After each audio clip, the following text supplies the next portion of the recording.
Hello, I'm Gregory Stanton. I'm the president of Genocide Watch. And I have worked in the field of genocide studies for about 40 years now.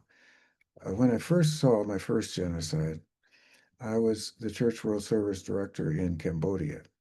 And to see that genocide and the mass graves and talk to people about all the family they'd lost and so forth, I realized that I need to spend the rest of my life working to prevent genocide. And so we started the Cambodian Genocide Project in order to do that. What I'd like to do tonight, though, is to talk to you about how we now see that genocide is coming. Because as a result of being in Cambodia in 1980, my wife and I were among the first six Americans in there after the fall of the Khmer Rouge. After seeing all the horror that we saw, Phnom Penh was, a city of 30,000 people, which it had previously been well over a million, because the Khmer Rouge issued the order that everyone in the cities in Cambodia had to leave and go out to these communes, essentially slave labor camps, out in the countryside to grow crops. What I now want to talk to you, though, is another thing came out of being in Cambodia. And that is, I started thinking about how did this genocide develop? And I began to, of course, read about other genocides, the Holocaust, the Armenian genocide, and I realized there was a pattern here. Now, I'm a structural anthropologist. I have a doctorate in anthropology from the University of Chicago. And we are taught to look for processes that define how transformations occur in a culture. I mean, it's like the processes, for instance, that Piaget discovered for how cognitive development with children or moral development with children. It's like the processes that Noam Chomsky uh, uh, proved happen in the human brain with language. What you see is that there are systems of transformations that actually describe how things happen. You can do the same thing with photosynthesis and other basic processes. But what I realized there were processes here that were actually uh, very much alike from one genocide to another. So I sat down and tried to figure out what are these processes. Um, the first process I realized is classification. If you're going to have a genocide, you got to have an us versus them. Without classification, you can't even have a genocide because there's no them. And so what people do and this, by the way, does not necessarily lead to genocide. It's a normal human thing to classify. Of course, it's part of all of our linguistic capabilities. We say this person is Tutsi, this person is Hutu, this other person, this is Jewish, this is Christian, all of these ways of classifying people and all kinds of other things, birds, you name it. It's just part of who we are as human beings. So it doesn't always lead to genocide. But it's an essential step if you're going to have a genocide. So I also realized there were ways to stop the process if it comes to genocide, because if you can convince people that the classification they're using is not valid or that it's transcended by another one, such as, for example, Black and white people in America being part of the same classification, namely American. And that, by the way, is something Ronald Reagan was very effective at doing. Uh, you have overcome the classification. But the point I'm making is this. When you see signs that somebody wants to change the classification to especially deny citizenship to whole groups of people, you've got a problem. And that is exactly what we're seeing in the United States right now. The whole campaign to expel immigrant people or refugees, even refugees, have a right to be here under the refugee conventions that we're a state party to. When you try to take away that classification of them as refugees, or even worse, as citizens, you've taken away one of the fundamental rights that people have, one of their basic civil rights, and also their human rights. So, in other words, this whole process is very important, this process of classification. One of the first things genocidal regimes do is take away the citizenship of the people they want to target. One of the first things Hitler did was take away the citizenship of Jewish Germans. And then you have the second process. Most of these things happen very simultaneously. When we have classification of some people, we give it names. This person's a Tutsi, this person's a Hutu, this person's American, this is British, and so forth. We also have classifications of races. Now, that, by the way, is a really problematic one because, and I'm an anthropologist, truth is, there's really only one race, the human race. We're 99 point some percent the same. Our DNA is the same. So, this whole idea of classifying people by race is something we have made up. Not only do we name different groups, but we also may even impose symbols on them. Now, you can, of course, tell different groups partly naturally by their language. You can also possibly tell them by the way they dress, or you can actually impose symbols on them. And that's exactly what the Nazis did. The Nazis made all the Jews wear stars, yellow stars. And it was made it legal, by the way. It was enforced by law. Anybody who thinks that the Nazi regime was a lawless, government, a lawless regime, doesn't know the history of Nazism. They tried to make it all legal. So they, for instance, passed the Nuremberg laws that required all people to be classified as Jewish or not Jewish, and so forth. Then they had a whole system of taking people's genealogies, and if you had a certain number of relatives, you were Jewish, and if you weren't. What I'm saying, in other words, is they had a whole classification system, and then they used it. They used it to symbolize and impose symbols on people. So during the Holocaust, or just before the Holocaust, they actually used to put, stars of David on the windows of businesses in Germany, or the word Jude, which meant Jew, on this. And then during the night of broken glass in 1938, they attacked those stores and those people. Symbolization, in other words, is a vital part of genocide. It's a process. Uh, there is also a way to resist it. When the Germans ordered the Danish people, the Danish government, to impose yellow stars on all their Jews, the first thing they, according to legend at least, that the king did was he said, if you're going to impose yellow stars on all our Jews, I am going to be the first one to wear one. So the Danes simply refused. They said, no, these people are Danish. We are not making them wear yellow stars. And the Nazis never did succeed in making the Danish Jews, wear yellow stars. Not only that, of course, the Danes heroically put them on fishing boats and sent most of their Jews to Sweden, where they'd be safe because Sweden was neutral. Another country a lot of people don't even know about is Bulgaria, where both the president of Bulgaria and the head of the Bulgarian Orthodox Church said, no, we are not going to let these people have to wear yellow stars. And they refused to distribute them. So in Bulgaria, the Jews didn't wear yellow stars until the Germans took direct control of Bulgaria right at the end of the Second World War. Result, 13% was the only quantity or the number of Bulgarians who perished during the Holocaust, one of the lowest percentages in Europe.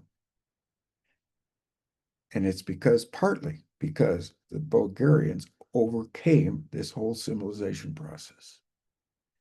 Well, this is, of course, the very same kind of thing you can do with other kinds of symbolization. Now, when people ask me, when I have to fill out these forms that our government still uses even, what race do you belong to? and then they have this long classification scheme. I just write human because really I believe it. There's only one race, and it's human race. Must frustrate some of the people who want to take statistical, categories. So let's go now to the next, or as I say, this is not a linear model, to another stage or another process in genocide. And that is the process of discrimination. When you have decided that one group belongs to a certain classification and you name them or you make them wear symbols or you can tell the difference between them and you can have laws or customs to discriminate against them. We have, and you can find that also in many, many countries, and they don't all lead to genocide. I mean, we had it for so many years, of course, here in the United States with our segregation system. Throughout most of the South and even some other parts of the United States, Black people were required to sit in the back of the bus. They were not allowed to vote in the South, especially. I know that because I was a civil rights worker in the South in 1966. And we went around, this is after the 65 Civil Rights Act, when the federal government actually sent registrars down to a lot of these places in the South. I worked in Carthage, Mississippi, which is right next to the county where Philadelphia, Mississippi is, where 3 civil rights workers had been murdered just a couple of years before. But when we went around to take Black people down to register to vote for the first time, we were followed by the Ku Klux Klan. They would, in fact, visit the families after we'd been there and tell them, if you actually go ahead and vote, you're going to pay for it. Well, the Klan also shot up our house one night. We were staying in Carthage, and a group went by and shot into the house, wounded a couple of my friends. I was in the back. You know, I the hatred was so palpable. But I'm trying to say to you is the most dangerous place I've ever worked in all of my life. And I've worked in Cambodia, and I've worked in Rwanda, and I've worked in Iraq. The most dangerous place I have ever been, and the only place I have ever been shot at, was Mississippi in 1966. We must never let that happen again. So now, discrimination, yes, we had it in spades here in the United States. And of course, many other countries have it even worse. So in the Nazi government in Germany, of course, they fired all the professors from the universities who were Jewish.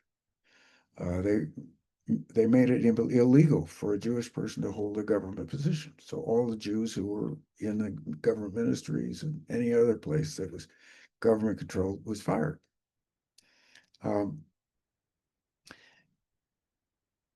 That kind of discrimination is usually imposed by law. Now, the next stage, if you will, is dehumanization.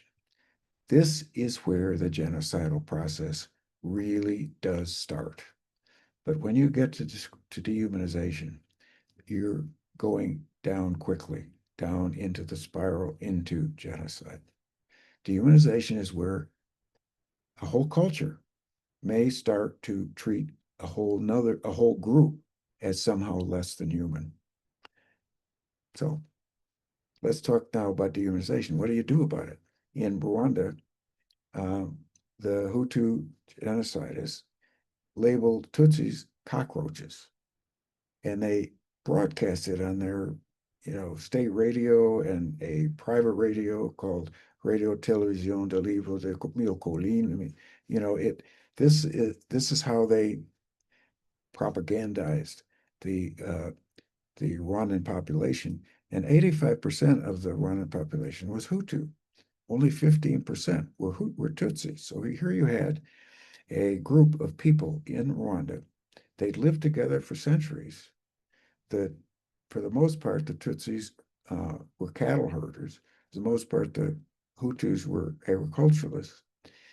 But they got along fairly well. It was just that there was a hierarchy. the Tutsis ruled the Hutus. A lot of resentment built up because of that. And so at the time of independence, uh, it was reversed. The Belgians, when they handed over Rwanda to independence, they said, oh gosh, we should have elections. And of course, the Hutu won. And from that point forward, the Hutu were the governing power in Rwanda. And more and more dehumanization of Tutsis occurred, more and more discrimination against them. And finally, there was essentially a civil war in which in which there were massacres of Tutsis. And a lot of Tutsis fled north to Uganda and actually joined the army there and so forth. But finally, in 1990, a group of Tutsis from Uganda said, this is not right. We are going to go down into Rwanda again. We're going to come from Uganda and go into Rwanda, and we're going to at least have a government in which Tutsis and Hutus can be treated equally. So they invaded in 1990. And they were a real threat because they were well organized. Dehumanization is important for the development of genocide because it makes it possible to murder. You aren't killing a human being if you dehumanize them. You're killing a bug, a cockroach, or a rat. By doing that, it takes away the moral revulsion against murder that is present in every culture that I know of. That's why it's so important. So when you hear dehumanizing terms used by leaders to call all the people coming across the southern border, for instance, rapists, robbers, criminals, mentally ill, all of those kinds of dehumanizing terms, terrorists, you're hearing dehumanizing language. Watch out. Anybody who uses that should be distrusted. Because the idea here is to dehumanize a whole group of people. And that's why it's an essential part, an essential process of genocide. Moving on from that, if you have an us versus them kind of a situation, you can form hate groups. That's called organization. Hate groups, the Ku Klux Klan, the Nazi Party, the Communist Party, these groups that can convince people that whole groups should be eliminated. Class enemies, all of the Jews, all of the migrants who somehow should be expelled. That kind of organization is essential to a genocide. That's why we have ICE. Watch out. These people are coming into cities in the United States with masks on and with, no identifying features on their uniform saying their names and things like this. That is exactly what the Gestapo did. Exactly. Watch out, America. We are really, really in danger right now. But when you have that kind of dehumanization, how do you deal with it? Well, you have to humanize. You have to make people realize these people are also human beings. That's why moderates are particularly dangerous to people who intend discrimination or genocide. So the first people to be arrested, sent to concentration camps, or killed in a genocidal society are the moderates in the perpetrator group. So the first people to be arrested and sent to concentration camps to get Dachau, which was one of the first in Nazi Germany, were liberal Germans, Catholic liberal priests, communists, socialists, anybody that Hitler thought could oppose them. Germans, not Jews. Eventually, of course, then they'd go on to build the death camps and the whole system of the Holocaust. But the first people to be arrested were the moderates, who were Germans. And that is exactly what also happened in the Rwandan genocide. The first people to be targeted in the early days of that genocide were the moderate Hutus who held to hide government positions. The prime minister, for instance, was a moderate Hutu. On the very first day of the genocide, April 7th, 1994, the Republican Guard and the Interahamwe went to her house in Kigali. Next door, by the way, was our deputy chief of mission, Joyce Leader. And when Agatha, the prime minister, tried to get over the wall into Joyce Leader's house, she couldn't get over it. And the Republican Guard went in and murdered her. When my friend Joseph Kabaruganda, who was the president of the Supreme Court, began to get threat after threat after threat, he appealed for protection from the President Habyarimana, and he didn't get it. They killed him on the first day also. He was Hutu. He wasn't Tutsi. So was Agatha. That's why these people who are moderates especially need to be protected. And that leads us then to, and by the way, at this organization stage, it can not just be, of course, these hate groups. It can also be the government. The government can become the hate group and the organizing group. I mean, frequently, a lot of genocides are carried out by the military or the police or the authorities of a country. So organization is not just a bunch of militias. It can also be the government. The next, if you will, logical process is polarization. And that's where you try to take out the moderates. You try to make people either you belong with us or you're an enemy. And you're a traitor if you don't belong to us. That kind of attack on moderates is the usual method. So you pass laws, you arrest people, you denounce them, you dox them, as we say in here in the United States.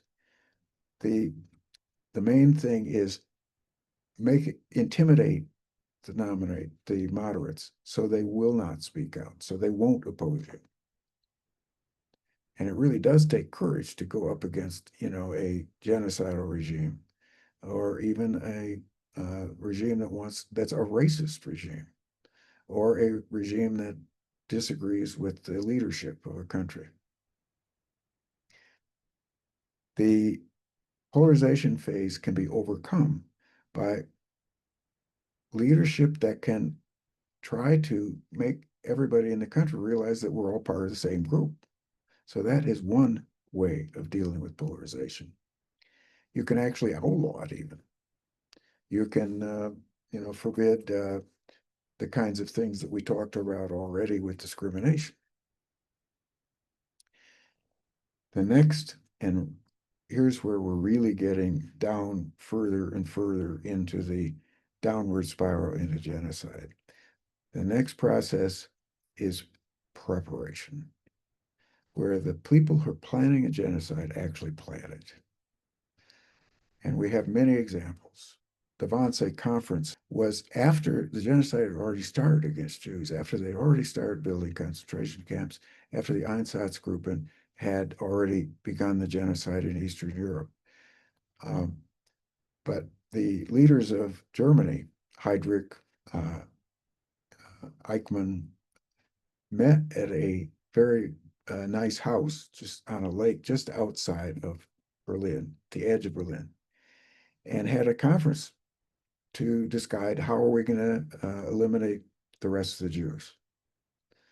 That's when they made the decisions about building the worst of the death camps. It's how they planned the genocide. We're going to use the train system to get the Jews all to these places where we're going to kill them. They had a whole process that they came up with at this. If you want to see a chill-inducing film, you should watch a film that was produced by HBO called Conspiracy. And it is a reenactment of that conference using the very transcript from that conference that had been kept by one of the people who was at the conference who was, taking notes, a secretary or somebody.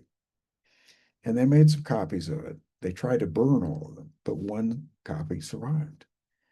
That transcript is what they used to make the film, showing these people, of course, acted by people who looked a lot like the Nazis themselves. Heydrich, you know, Eichmann, a man named Martin Luther, by the way, who was the author of the Nuremberg laws, a lawyer. A lot of these guys were lawyers. That should send chills up in down your spine. Uh, but that conference planned how the Holocaust would be carried out. Similarly, in Rwanda, they had a group called the Akazu that were uh, extreme Hutus. They wanted Hutu power. And after the RPF, the Rwandan Patriotic Front, the Tutsi group invaded from Uganda. Um, the Rwandan Hutus organized extremist parties, and among them were extremists who really said, well, we've got to eliminate all the Tutsis now. And they had meetings and they planned the genocide. Among them, by the way, was President Habyarimana's own wife. All through this process, however, diplomacy and other things were going on, and they convinced Habyarimana, the president, to negotiate a settlement with the Rwandan Patriotic Front. And they concluded that settlement in 1993 in Arusha, Tanzania. And Habyarimana went out there in 1994 to sign the agreement. And on his way back, and he was flying with the president of Burundi, the country just south of Rwanda that has exactly the same ethnic makeup, Tutsis 15%, Hutus 85%. He was flying out through Kigali, and his plane was shot down. It's still a question who shot that plane down, but the best evidence points to the people who were planning a genocide, because the place from which the anti-aircraft missile was fired that shot down that plane was in the control of those people. It was not in the control of the Rwandan Patriotic Front, which had been confined to a certain part of Kigali, and therefore it was very unlikely they would have shot that plane down. The reason it was shot down was because the Hutu power people didn't want to give up any power. They didn't want to share power. The reason we know it was planned is because that very night, the Hutu power people got together, erected barricades all over the city of Kigali, and the next day was when the genocide began, April 7th, 1994. And first they killed the moderate Hutus, the prime minister, president of the Supreme Court, anybody else they thought would not support this. And then they moved on, and they set up checkpoints on every road. And these checkpoints were manned by people who belonged largely to the Interahamwe militia, which is a group which means we who fight together. Anyway, these are militia groups. And the militia groups had actually been armed by shipments of arms that had been sent into Rwanda in early 1994, January or 1994. And at the time, and this is a really amazing thing, the UN had put together a peacekeeping force to carry out the Arusha peace agreement that had been made in 1993, and then had been signed in Arusha in 1994. So the UN had 2,500 troops in there. And they came from all over, from Belgium, from Ghana, from Bangladesh, from other places, and they weren't very well equipped. But the main point is this, and they appointed a Canadian general named General Dallaire, who was supposed to oversee this UN peacekeeping force called UNAMIR. And UNAMIR was inadequate, Dallaire realized, to stop something as big as what was happening in front of his eyes, this genocide. So he asked the UN for reinforcements. And instead of reinforcements, the US and the UK convinced the Security Council that all the troops should be withdrawn from Rwanda because there was no way to stop this genocide. I knew there was.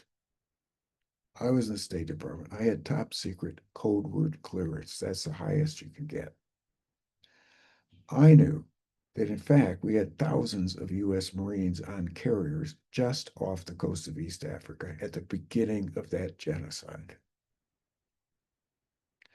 They had helicopters, they had vehicles, they had all the kinds of heavy weapons you would need. Instead of having UN people withdraw, instead of sending in those US Marines and also asking for contingents from France, from Belgium, from any other country that wanted to contribute, I believe that genocide could have been stopped. General Dallaire had a plan because the Tutsis were streaming into churches to be protected, into stadiums to be protected.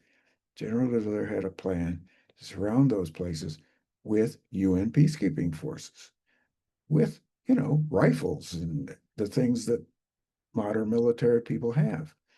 Whereas the people doing the killing largely did it with machetes and clubs. They would have been no match for a well-armed peacekeeping operation, and especially a group, a whole unit of Marines. Now, my son was a U.S. Marine in Iraq. Since then, I've learned a lot about the U.S. Marines. I certainly wouldn't want to go up against a whole battalion of U.S. Marines. In other words, we could have prevented that genocide or stopped it at least, but we didn't. President Clinton said we shouldn't get involved in another African civil war as we had in Somalia, where, as you remember, the famous Black Hawk Down incident occurred, in which a warlord named Adid was attacked by some U.S. troops, and his people shot down their helicopter, and 18 U.S. troops died in that helicopter crash. It was a huge embarrassment for the Clinton administration, and they were, after all, up for reelection, and they just said, no, we're not going to get involved. The Ghanaians, on the other, in the UN peacekeeping force, took a vote among themselves, even though they had been ordered by the UN Security Council to withdraw. Took a vote among themselves. There were about 400 and some of those troops, and they decided to stay, to ignore the UN's orders, and to stay and protect people. And so they, even without arms and heavy weapons and all the other kinds of things, they stationed themselves in places like in front of the church of the Saint Famille in Kigali, and it saved literally over 1,000 people in that church that had taken refuge there. They stationed themselves in front of the Hotel de Mille Collines, the nice hotel that's downtown, and there's a whole film about it. You know that. You've maybe seen it. Hotel Rwanda. That was made about that fact. They were being protected by UN peacekeeping forces that had decided to stay. The other thing that to always remember about the Rwandan genocide is why we decided not to intervene. We were willing to send NATO into Bosnia.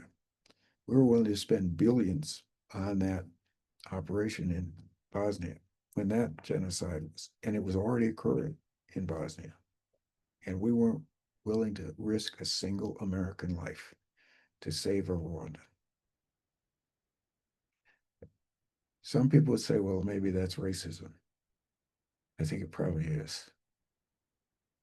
It's a basic classification that's been part of our nation from the beginning, and it's one that we have to overcome.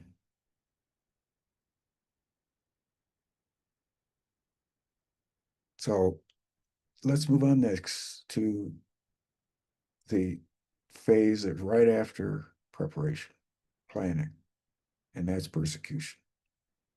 When you have identified a group that you want to eliminate, the first thing you do is you persecute. You can persecute so many ways. You can arrest the leaders, murder them. You can put them in prison and torture them.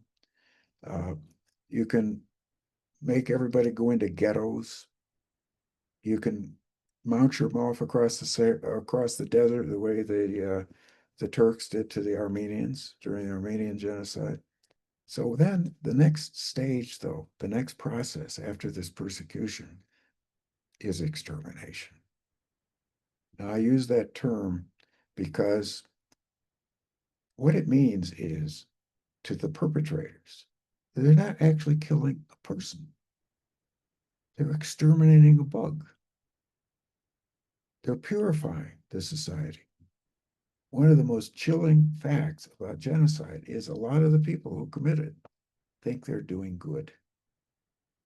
And the great French philosopher Pascal once said, there is nothing as evil as a person who does evil thinking he's doing good. You can talk about the Crusades, you can talk about the Inquisition, you can talk about the Soviet genocide in the name of class, and in the name of making a new society. That's at the heart of communist ideology. We're making a new society. So, got to crack a few eggs if you're going to change things. That's the kind of ideology. It's the ends justifies the means ideology. Ideologies justify genocide, and people can be made to accept and believe in and act on ideologies.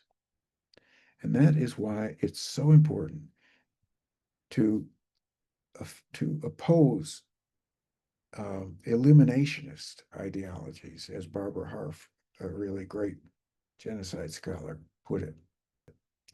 Uh, but she said, look, if you have an eliminationist ideology, if you have a minority elite running the country, as for instance Saddam Hussein did in Iraq, if you have a systematic violation of fundamental human rights, if you have a closed off economy and a closed off information system that tries to close off the world from your country, as for instance North Korea tries to do, as Red China still does, and even more so under Mao, as the Soviet Union did. Any country that has those attributes and that has a authoritarian system where an authoritarian leader runs the country, that's the kind of country where you're most likely to have genocide. And finally, the other thing that really makes it likely is having a previous genocide committed in that same country with impunity, where there's never been any judgment on it, where there's been denial. And that's very common. Countries that have that situation where they have denial, impunity, and a previous genocide have 3 times as likely a probability of having another genocide. That's statistically proven. I know Barbara really did a quite massive job proving that one. Um, so those are the elements that, of course, then lead up to genocide. Well, what do you do if you have a actual genocide? And that's the elimination stage. It's when finally lawyers will say, "Oh, this is a genocide, all right," and everybody argues about this is a genocide or not, and so forth. Uh, One of the reasons why Genocide Watch doesn't wait that long is because our model of how genocide develops lets us see it coming. What I will finally, though, end this part with is the final stage of denial is, or the actually stage that goes all the way through denial, is denial. All the way through genocide is denial. They'll deny they're doing it. They'll deny they're doing anything wrong, and then it can last for 100 years afterwards. That's what Turkey's doing with Armenian genocide, for instance. the best antidote to that is not only tribunals, and I've helped to create a couple of them. The Rwandan Tribunal, I wrote the UN resolutions. The Cambodian Tribunal, again, was in that, very involved in that process, and the International Criminal Court.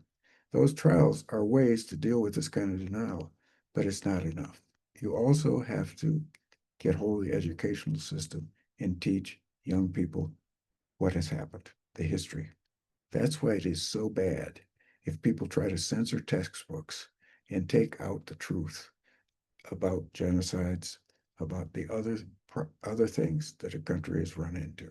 So when I see books being burned or being banned in schools, in burnt in Nazi Germany, that is denial.